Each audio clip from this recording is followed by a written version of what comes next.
एक गांव का आंगन, सुबह का समय।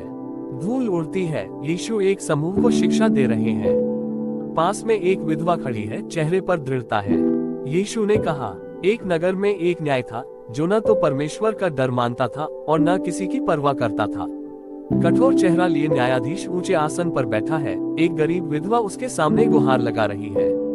विधवा ने कहा, मेरे विरोधी से मुझे न्याय दिला। यीशु ने कहा, वह कुछ समय तक मना करता रहा, पर अंत में उसने कहा। न्याय ने कहा, मैं न परमेश्वर से डरता हूँ न मनुष्यों से, पर ये स्त्री मुझे तंग करती है, इसलिए मैं इसका न्याय कर दूंगा। यीशु ने कहा, तो क्या परमेश्वर अपने चुने हुओं को न्याय नहीं देगा, जो दिन रात उससे विनती करते हैं।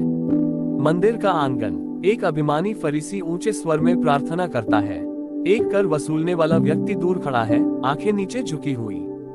फरीसी ने कहा, हे परमेश्वर, मैं तेरा धन्यवाद करता हूँ कि मैं दूसरों जैसा नहीं हूँ और उस चुंगी लेने वाले जैसा तो बिल्कुल नहीं। चुंगी लेने वाला ने कहा, हे परमेश्वर, मुझ पापी पर दया कर। यीशु ने कहा, मैं तुमसे कहता हूँ, ये व्यक्ति धर्मी ठहराकर अपने घर गया, वह नहीं।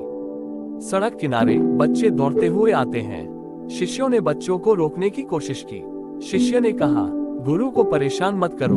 यीशु ने कहा, बच्चों को मेरे पास आने दो, परमेश्वर का राज्य ऐसे ही लोगों का है। एक धूल भरी सड़क, सूर्यास्त का समय।